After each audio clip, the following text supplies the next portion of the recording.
Hey y'all, welcome back to another episode of Chats in the Blog Cabin. You know, this show where I virtually invite people into the blog cabin to chat about life. And today we're chatting all about healthy living and alternatives to Western medicine, I should say, or Eastern medicine, not Western medicine, with Kate. Kate is the lead herbalist and CMO at Earthley. And Kate, before we get into talking about what you do, let's talk about who you are as a person and then what kind of led you into becoming a herbalist. Sure. So the story that I always tell about how I ended up here is when my daughter was born. She's almost 14 now, so she's not a baby anymore. She had some different health issues, and we took her to all these doctors and we said, what do we do to help her? And they either told us that there wasn't anything wrong with her at all, or that they should, just prescribe something for her. And none of it actually worked for her at all. It just made her eczema worse. And it was really frustrating to see as a mom. And I said, there has to be something better out there. Like, there has to be another way that I can help my baby and not have her just like live like this her whole life. And so I started doing a little bit of research into herbs and figuring, well, I'll just try this. And so I made up this little cream for her that I used on her chronic diaper rash. And in like one diaper change, the diaper rash was basically gone. And like nothing else had been able to do that. And I said, wow, there's like really something to this. I really want to dive into this more. I want to research, I want to learn. And so that's really what jump started me on this journey, is just trying to help my family be healthier. So, how involved are you in helping your family be healthier? Are you one of these what do people call granola nuts where everything has to be all natural, or do you kind of do the combination of the two together? I'm fairly natural. Like, I'd probably say more on the side of like everything is natural than not. Like, I'm not, I guess, an extremist. Like, I literally just had a conversation on my blog page the other day because somebody was like, oh, what do you mean you bought frozen veggies, or you got this frozen organic meal or whatever, instead of buying 100%, natural stuff that you grew yourself or whatever. And I'm like, well, there's compromises here and there, but I do try to be as natural as I can. So let's talk about how you got into making your own company, because now you have your own company and that is like huge because a lot of people nowadays are leaning toward the natural products because of all the chemicals being put in our food and put into our skincare lines as well. Mhm.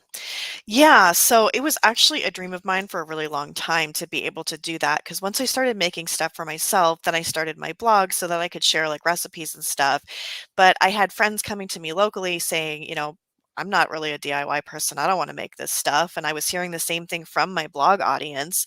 They're like, I want a place to buy these things, and I want to know that they're actually as clean as the recipe that you put here. So do you sell this? Can I buy this from you? And for a while, my answer was no, because I had several small children, and my husband worked a corporate job, and it was just not an easy thing for us. But then in 2015, he quit his corporate job because we knew that we wanted to go in another direction. And it took us about a year after he quit to kind of figure out what our path was really going to look like. But we started making like just a couple of products, like things that we'd used for our family for years or that had been really popular on the blog. And we put it out there, and the response was huge. And we said, well, gosh, this is clearly the path that we should be on. And we started launching more products, and it's grown into what it is today. So let's talk about the products that you have. What products can people look forward to when they look through Earthly? Our most popular product is called Good Night Lotion, which is a magnesium lotion. I don't know how familiar you or your audience are with like the benefits of magnesium, but most of us need more of it. And topical is an easy way to get it. And if you have it in a lotion versus a spray, it's not going to be itchy for you. So that's why I made that originally. We have an elderberry tincture. Most people probably know elderberry syrup. That's really common. The tincture is shelf stable, so I can leave it wherever I want to leave it, and it's not going to go bad. And it's in sight, in mind. I don't forget to use it every day. We have a skincare line. We have natural deodorant. We have quite a few other herbal tinctures, just like for stress and sleep, and lots of different things there. So we have a really extensive product line, actually. So you just mentioned magnesium. Now, I'm not really sure exactly how important magnesium is, and I'm sure some of my listeners aren't either. So tell us about that. Well, the number one thing that we know about magnesium, like most people know, is it helps you with sleep. So if you're laying there at night, you're like, I can't fall asleep, or like you experience like restless legs, that kind of thing, magnesium's going to help with that. For some people, it also helps like with muscle function. So like if you're sore after working out or working on the farm or whatever it is, then magnesium can be really helpful there. Getting enough magnesium is going to make sure that like your heart is working the way that it should, and that your body is detoxing naturally like it's supposed to. And really, it's involved at some level in almost every body process. And so you made a cream, but is there other ways that you also can get magnesium as well? Yeah, you can use a spray, which is also a topical thing, but most people find that itchy. You can also take a supplement orally if you prefer. There's powders, there's pills, there's lots of different ways to get magnesium, and it's also in chocolate and I honestly don't remember because there's not like a lot of food sources that are really rich in magnesium, so we usually look at a supplement for it. Now I know there was one particular company, I can't remember which one, that did a bath salt that had magnesium. And do you do something like that as well? Not currently. I think you might be thinking about Ancient Minerals because I've seen that a Mm. lot around, and we used to use their magnesium to make our stuff back before we needed like pallets worth of magnesium to do stuff. But yeah, we've seen that, but we don't currently make a bath salt. So let's talk about your journey into becoming the company with your husband quitting his corporate job. That had to be a huge leap of faith for him to, for you to say, okay, let's quit your corporate job and let's lean on this 100%. Yeah, and it was there were moments it was a little bit scary. So, we made a plan early in 2015 that he was going to quit because he actually worked at a pharmaceutical distribution company, which is not something that we like he didn't it was fine when he started the job in 2006, but we changed our whole lifestyle and it became not something we wanted to be a part of anymore. So he left it and we had some savings and that's what we were living on. And we spent all of 2016 trying to figure out like what's going to be our thing, like what are we actually going to make a living on. And by the end of the year, our savings were gone. We had just started what we were doing at Earthley. We weren't making very much money at all. And it was like, this is make it or break it time. Like if we don't grow the business enough that we can actually like take some income here, then he's going to have to go back and get a job somewhere. And so that was, I mean, it was tough there to make it happen, but we did, and it's okay now. It's going fine now. So how did you manage to get through those times? Because I know there's a lot of times people are like, they want to branch out, but they're so Mhm. scared of the unknown that they're not going to branch out, or they get to that one roadblock and they immediately stop. How did Yeah. you push through those roadblocks? Well, it did really help that I had had a blog at that point for, I think, gosh, 6 years. So, like, I spent 6 years part-time when he was working his full-time job, trying to build up an audience and a reputation, and then that was the people that I could market to. So, if somebody's trying to start something new and they're like, gosh, I don't know if we like can really make this work, I would recommend trying to like start something on the side, get something going. And then once you've kind of built yourself an audience and it's like a little more stable and you have some better options, then you can take that leap knowing that it's not like leaping into nothing. I love that, leaping into nothing, because a lot of people are scared of the unknown. And I think one of my favorite quotes is when it says, life begins outside your comfort zone, because Yeah. you had to take a leap out of your comfort zone, leave that job and that steady income to create a company that you and your husband are both proud of. Yeah, yeah, we're really excited and glad that we did take the leap. Like those first couple years, we were like, well, gosh, he could be making more money doing something else and we wouldn't have to worry about these things and whatever. But now that we're on the other side of that and we've really followed our passion, it's been totally worth it. I love that. So we're going to take a brief commercial break and then we'll be right back. Homeschooling just got easier and deliciously fun. My new book, Dishing Up Devotions, 36 Faith-Building Activities for Homeschooling Families, is a delightful devotional the whole family will love. With encouragement for mom, fun family activities, conversation starters, and simple baking recipes. It's sure to feed your family's faith while building lasting memories in just minutes a week.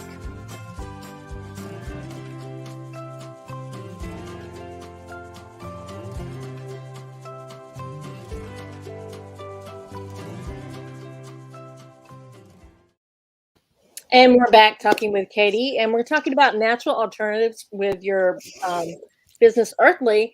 But also, let's talk about some natural alternatives for some of the things we already talked about. Magnesium, how magnesium helps you sleep. But what are some of the Mhm. other natural alternatives that we could turn to instead of using all the chemical-based stuff that we use? Well, one thing a lot of people experience often is like heartburn or indigestion, things like that. Um, there's something called digestive bitters, which is essentially herbs that have a bitter flavor, and it stimulates like digestive juices so that your body can kind of like properly digest your food, and then it helps with those symptoms. So that's a really good one to have. And if you don't like, we have a tincture version of it called Digest Support, but you can also make it yourself if you have like vodka and orange peels that can make something easily. Um, One of the very first ones that I created was a teething remedy because I have 6 kids, so I had lots of teething babies, and I did not wanna give them Tylenol or whatever else, and my 3rd baby, like, we started using the teething tablets, which are like a homeopathic version, it's natural and stuff, but whenever he would take those, he would not have teething pain or be fussy anymore, but he wouldn't go to sleep. And Right. it's like, I'm glad the baby's happy, but I wanna go to bed, it's midnight, whatever, so I had to find another solution for him, and cloves are a really good herb for teething and tooth pain. And so I made a tincture out of that, and we have that around. And even now, I use it with like my 12-year-old's getting his 12-year molars, my 6-year-old's getting his 6-year molars. So like we've continued to use it. Um, Headaches is another thing that a lot of people experience. So magnesium can actually be good for that too. But turmeric, meadowsweets, those can kind of help with pain and inflammation. We have a formula called Pain Potion that we do, where you can obviously get capsules if you prefer that. Um, and I also just like to have on hand things like a piece of ginger root, a lemon, raw honey. That stuff's good for if you have a cold or a cough or a sore throat, or ginger's good for upset stomachs. So, and that's stuff that's available at any grocery store. So it really just depends on what your needs are, but there's just endless natural remedies that can help. You just brought me to another point. You said stuff that's available at your local grocery store because a lot of people think that when you have to go buy these natural remedies, you have to go to all these places that like for here you have to go to these specialty stores, but you Yeah. just mentioned grocery stores. So let's talk about some of the things that we can find at our grocery store to help with the natural remedies. Yeah, so in addition to honey and lemon and ginger, I would look at garlic and cinnamon and cayenne pepper. Cinnamon is a really potent anti-inflammatory, and most people enjoy cinnamon. So you can, mix it with a little bit of raw honey and just eat that if have any kind of pain. I used it for my 12-year-old when he was 4 and he got poison ivy. And he's poor boy, he's so allergic. So he's like all puffy and swollen and he's itchy. And so I put clay on the actual rash, and then I gave him a mix of the cinnamon and honey so that he would like experience a little bit of less pain and inflammation, and that let him sleep for at least a few hours at a time. Um, Gosh, what else? So garlic is good if you are starting to get sick with really anything, if you are getting a sore throat or you just kind of don't feel right. Cayenne pepper is also a potent anti-inflammatory. Not everybody likes it because it is really spicy. I like to mix it with make like ginger tea and then put lemon and honey and then a little bit of cayenne, and it tastes like a really spicy lemonade, and it's delicious. But yeah, there's a lot of options that you can get at a grocery store, and not for not a lot of money.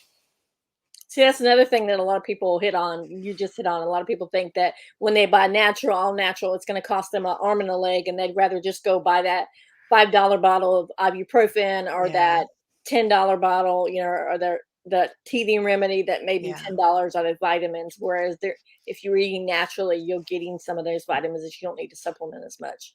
Yeah. Yeah, and I don't, I know that you have a farm, so I don't know, you probably care a whole lot about what's growing outside, and you can forage for stuff too that can be used as a natural remedy. Dandelions are everywhere, and they're excellent for a lot of different things. You can make a tea out of it. It's kind of like a natural multivitamin. You can put it in salads if you harvest the root. It's really good for liver support. Plantain is another one that's out in pretty much every yard, and that one, if you dry it and steep it in whatever oil you happen to have on hand, olive oil, coconut oil, whatever, um, it's really good for your skin. So you can make yourself like a little like skin oil or lotion very easily. And that stuff is like, it's just free, it's outside. So there's a lot of options out there that are affordable. So when you started researching, did you really think that you were going to actually branch out and do this as a whole? Or you just thought okay, I'm just going to help my family because I don't want to have all these chemicals going into, especially when you talked about your daughter had eczema Mhm. and you mixed up something for her diaper rash. Because the Yeah. skin, I imagine the skin is our most important organ, and we're getting all those chemicals through our skin that we're using something all natural. It helps us. Yeah, I mean, I guess when I was first finding out about this, it was kind of like 2008, 2009, and I was just like reading this stuff and going, "Oh my gosh, like I had no idea that this stuff was out there." And I was so like I wanted to tell everybody, and people were not as open to it as they are today. It wasn't like it was kind of a small nichey thing that people did, some people did, and the mainstream was like they weren't quite there the way that they are now. And so like a lot of people are like, "Okay, like they don't want to hear everything that I'm saying, like they're tired of it." So I really started the blog because I just wanted to tell anybody who wanted to hear it. And of course, it's grown so much over the last 12 years. And a lot of people, even if they're like, I'm not giving up my mainstream, whatever, they still are interested in what else natural can I incorporate in my life. And so with people's interest growing, I guess it's become more of a thing. But like, yeah, I just wanted to tell anybody who wanted to hear it. I love that. And you keep mentioning your blog. And Mhm. I have it written down somewhere, but I can't find it. Modern Alternative Mama. I love Yes. that. So let's talk about why you started your blog and what it's grown into. Yeah, so I started it in the fall of 2009. At that point, I had basically 2 babies. My oldest was like 21 months and my youngest was like 3 months old. And I like so she had all these health concerns and we hadn't dealt with a lot of them yet. And then I was noticing like a little bit of eczema cropping up in him, and he was born at home. So I had like started to learn in the early part of 2009 that like these other things were options, and enough to like find midwives and to choose to have him at home. But it was still a lot of it was still super new to me, and I really wanted to talk about it. I wanted to share his birth story. I wanted to share what we were doing with her. I wanted to share the research that I was doing and all the stuff that I had found. And um, so I kind of just, started putting it out there and hoping that people would follow. And so there wasn't really social media either at that point in time. Like I didn't have any social media for at least 6 months after I started the blog. And then I did, but like my Facebook page had like 200 people, at that time. And so I don't know, I kind of grew, like I noticed things growing because obviously Pinterest and stuff didn't start till like 2011. So I picked up more social media along the way. I started to just try to reach more people. I found other bloggers and I started like, we would network with each other and say, well, I'll share your content if you share mine, things like that. And it grew. There was at the peak in I think 2018. We were getting around 300,000 page views a month, which is decent. It is a lot less now because it's not my major focus so much anymore. Earthly is, and also Google has changed their algorithms a few times, and they're not super friendly to natural-minded bloggers. So, um, but it's still out there, and I still update it here and there just to share thoughts and ideas. I love how you said you still update it here and there. Um, I love also on your bio, it said that you love hosting local make and take nights. So let's talk about that. I haven't done that in a while here because it's been like I spend my whole day making things, so I don't want to do it in my evenings. But back before I got started doing this in like 2013, 14, 15, we would do it like every month or two. We would just invite all these local moms, and I would come up with various recipes for like, oh, we're going to make a cough syrup, and we're going to make like a drawing salve, and we're going to make like a diaper rash salve. Like we'd have 3 or 4 different things that we would do, and everybody would kind of bring herbs that they had from their collection, or they would pay me a couple of dollars, and I would, get whatever we needed, and then together we would make these things, and I would show them how to do it, and then everybody would go home at the end of the night with one of everything or whatever it was that they wanted. And so then everybody had these natural products that we all kind of learned together. I love that. I love the fact that you're not you want to share what you're learning. You want to share how you're making things. It's not like, of course, now I'm sure because it's Earthly, because you have your own company. Some of it is proprietary that you don't want to share everything that you're making, Yeah. because you obviously want to make some money, but you're still willing to share some of your recipes, like you said, on your blog as well to help influence others. Because a lot of people will say, okay, well, give me some money and I'll make it for you instead of Yeah. I want to show you how to make it. So I love that. Yeah, I do. I like both because there's, some people who are really DIY oriented and they just want to do it themselves, and that's great. And then there's other people that are like, I don't ever want to DIY anything. Can I just buy it? And there's absolutely room for both. Now, a lot of people think when you DIY stuff, it's hard. That's the mindset. I can't do it. I don't want to DIY it because everything is hard. I don't, like you said, don't have time for it. But a lot of times Mhm. it's very easy. So let's talk about someone who wants to DIY or create some DIY herb garden or DIY herbs for, you know, for soaps or something like that. For Mhm. anything that they might want to make, what would be the most essential things that they would need? Well, some projects are easier to DIY than others. Like if you want to make an herbal tincture or a tea, those are very simple. You don't need very many ingredients. For a tea, you just need whatever herbs you want to use, and then like a good strainer or a tea basket, something like that, and then hot water, and then honey if you're into that or whatever you want for sweetener. If you want to do an herbal tincture, you either need vodka or some of us do like glycerin, so that way there's no alcohol content. Some people are more comfortable with that. It also extracts some different properties than the alcohol does. Like if you're looking for like the vitamin mineral content, you probably want glycerin versus alcohol there. And you can buy that on Amazon or lots of different places. Sometimes health food stores will have that locally. And then water and your herbs, of course, and a mason jar. That's very simple. If you want to make an herbal salve, there's a couple of steps to that one. But it's still very easy. You need whatever, some type of oil. I usually use olive oil or avocado oil. Your herbs, of course, it's better if they're dried in that case so that you don't risk introducing water to the oil and making the oil go rancid faster. And then some kind of wax and a container to put it in. So again, you can buy all these supplies on Amazon, or there's various like herbal supply stores. You can get stuff like Mountain Rose Herbs. Um, but it's really just a couple of steps. Like I've taught my 8-year-old to do these things and he loves it. So it's like, if a kid can do it, it just feels intimidating because you've never done it before. But if Mhm. you just watch a video and then you just give it a shot, like it really isn't hard. So you keep mentioning, you can get it on Amazon and some other herb places. For Amazon, what would you search for? If you search for like organic herbs or organic beeswax or, just organic, whatever you're looking for, you'll probably find it come up under Star West Botanicals, Frontier. I don't know if Mountain Rose actually sells on there, but those are good companies. Any of those three are good. Almost everything is probably going to come from one of them, even if you're looking at Amazon. I love that. I love the fact that you're here. You're still trying to sell your product, but you're still out there trying to help other people. Now let's talk about COVID.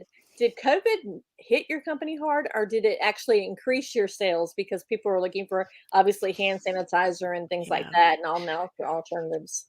It did increase sales, and it was like overnight. I remember like the last week of February in 2020 when everybody was like really starting to talk about it, and we were like, well, gosh, how long is this going to last? Like, what's going to go on here? And we started talking about respiratory support and what you could do to stay healthy just in case. And all of a sudden, sales like jumped way up. Like, we did not have enough staff, and it was hard to get certain raw materials so that we could make everything and get it shipped out.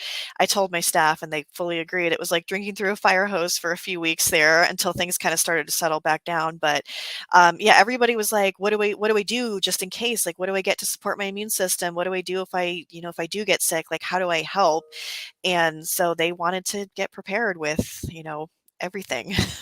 So what are some of the things now that, because I know we're going into the cold and flu season, which last year we didn't hear much about the cold and No. flu season because of COVID, but Yeah. now we're going into the cold and flu season and obviously bronchitis season as well, because that's what I normally suffer from. Mhm. So let's talk about some of the things that we can help with our respiratory during this time. So elderberry and mullein are two of my very favorite herbs for respiratory health. Um, my elderberry elixir does contain both, or you can get them and you can make a tea out of them, or you can make a syrup depending on your preference.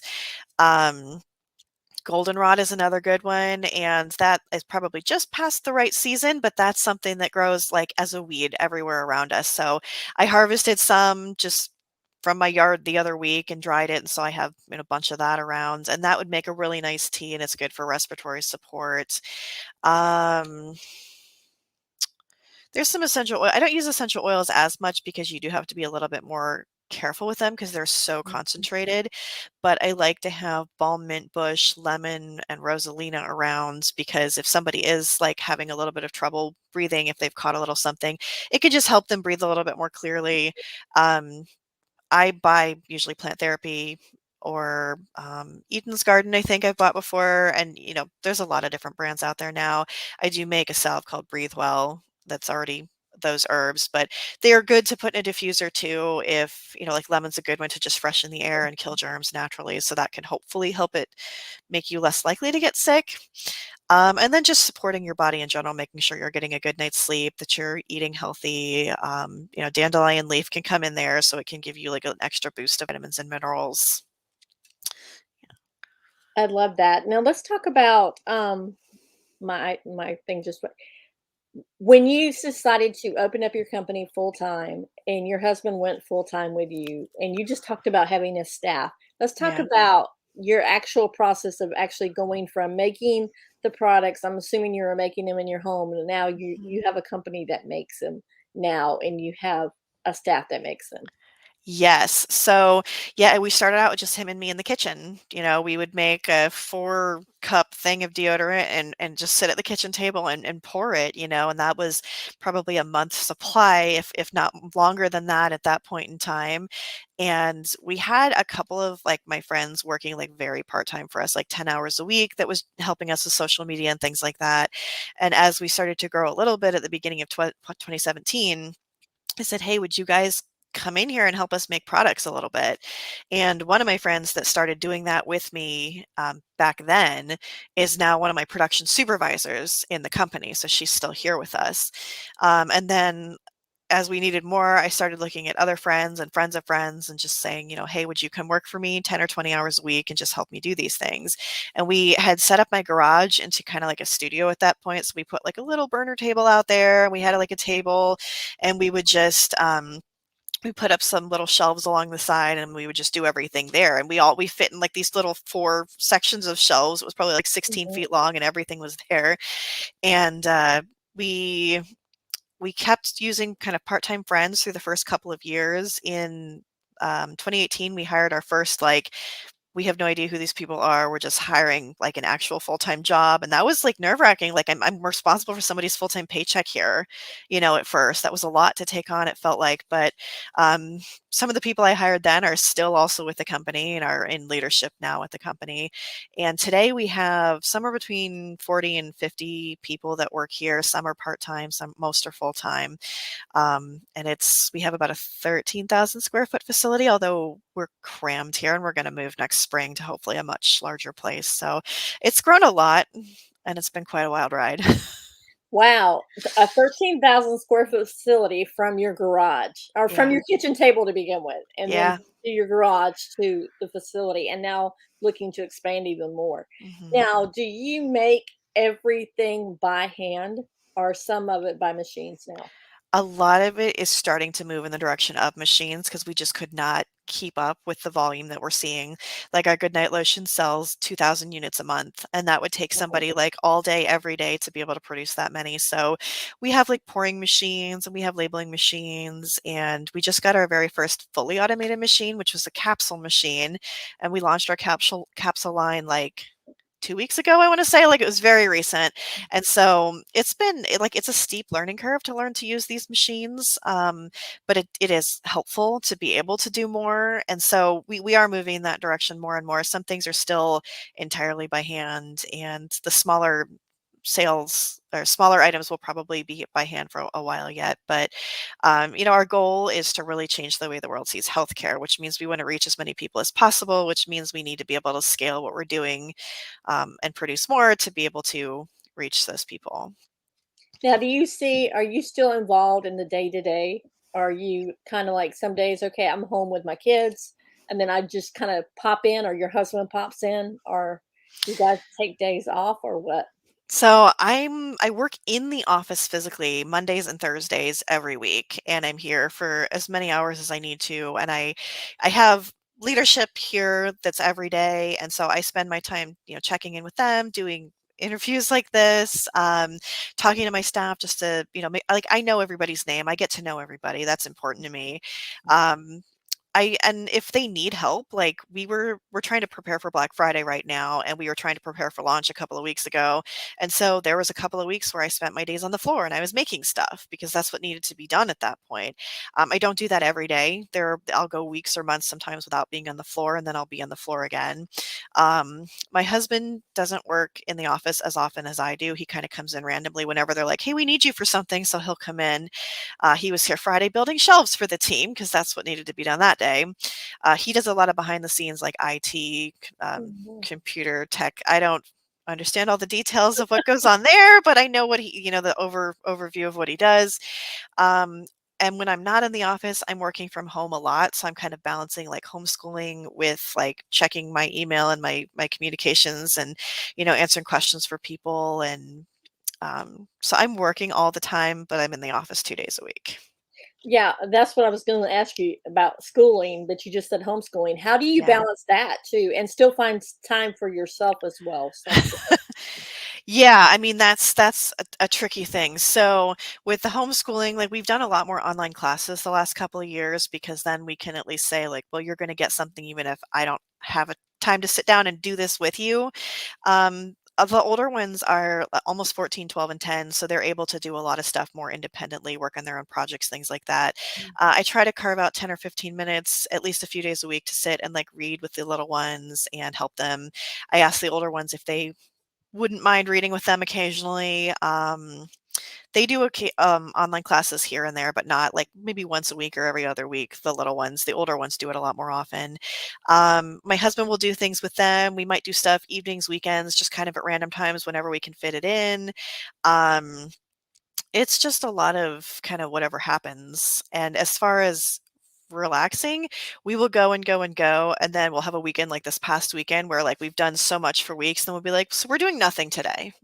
We'll just sit there and have a day where we just don't, and we just sit around, watch TV, the kids play, and we just don't do anything. But um, there's no rhyme or reason to anything. We just kind of do whatever.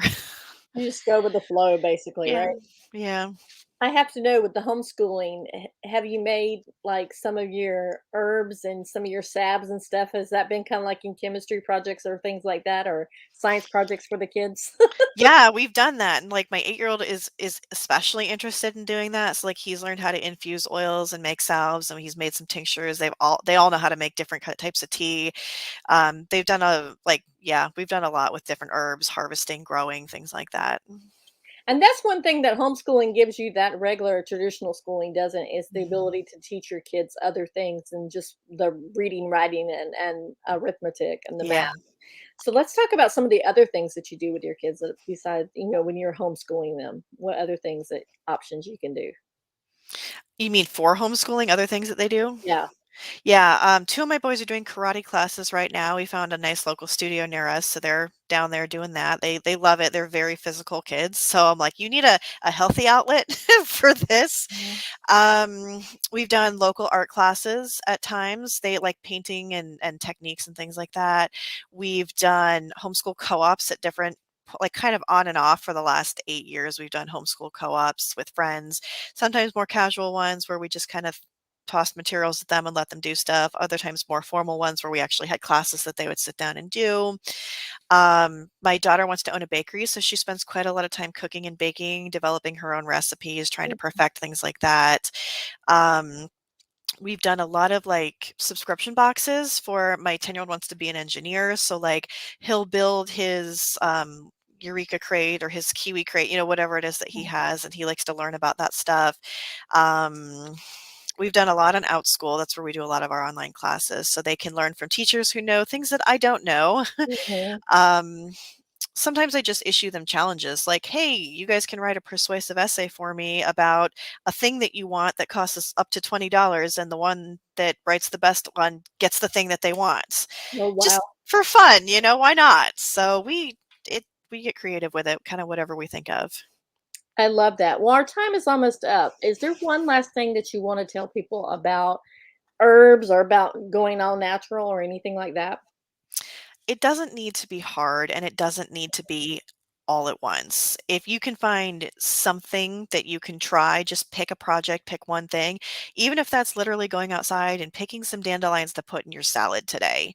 Anybody can do that. So don't feel like it needs to be overwhelming and it needs to be like, oh my gosh, this is killing us and this is killing us and everything is just horrible. Just Yeah. pick something and start somewhere. And it's fine. It's a journey for everybody. I love that. Pick something and start somewhere, because I think that's where everybody needs to, even if you're not doing natural living somewhere else, you're doing Yeah. something else. You need to pick something and just start a project. Yeah, for sure. And tell people where they can find you at.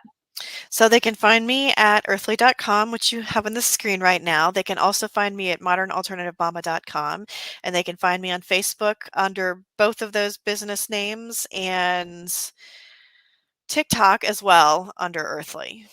Okay, I got to know about TikTok. What do you share on TikTok under Earthley? Oh, we make all kinds of cute little videos about making your own health choices and how to use different herbs, and sometimes behind the scenes videos of us making or pouring things. Um, just a lot of different things over there. I think I'm going to go right now, go over and subscribe to that one, because I think that's probably going to probably be like, because it's like normally 30 seconds to a minute on TikTok, Mhm. where people can see how easy it is to do it. Correct. Absolutely. Yeah. So, Kate, I want to thank you so much for coming on and sharing about the earthly, and about how you can do a natural alternative, natural lifestyle. And I love that. Yeah. Well, thank you for having me. So, guys, I will put in the show notes everywhere where you can find her at, as well as where you can, if you want to order products. And one thing I forgot to ask you about is the book that you co-authored. Let's talk about that Oh, real quick. yeah. It's called Natural Remedies for Kids. And I wrote that in 2014, 2015, and then it was released in the fall of 2015. And the whole goal of that book is to make natural remedies accessible to the average person. And my co-author was Dr. Bob Zajac, and he's a pediatrician and a father of 8, so he's board certified MD. And he has, like Dr. Bob says, boxes throughout the book. Mhm. So it's like I will advise you on, like, hey, if your kid has a cough, here's some things you can do at home to help with that. And then Dr. Bob will say, well, but if you see this symptom or that symptom, then that's the time to maybe call your doctor, and maybe it's a little something more. And so it's a really, really helpful guide because it combines the best of Western, like, medicine, like Mhm. traditional doctors, and some of this more natural stuff. So it's great for beginners. There's a bunch of recipes in there so you can make your own stuff, and then there's lists of, like, little simple things to have on hand that you can, what you should, like, from the grocery store and things like that. So, and it's by symptom rather than, like, having to know what your kid's diagnosis is or something, because a lot of parents, like, my kid's tummy hurts. I don't need to go to the doctor and figure out why. My kid's tummy hurts. So it's a really simple book to use. And I love that. And I love the fact that you said that Dr. Bob will put in, if your symptom looks like this, you may need to go to the doctor. Mhm. Because a lot of people think that they don't need to go to the doctor, or some parents overreact and take their kid Yeah, to the doctor for every single solitary thing. So I love that. And I will put that in the show notes as well, guys, where you can get the book at. So, Kate, once again, I want to thank you so much for coming on. And guys, be blessed. And most importantly, keep chatting about things natural, because the less chemicals we put in the body, the better we're going to feel. Correct, Kate? absolutely. So, guys, we will see you on the next chat from the Block Cabin.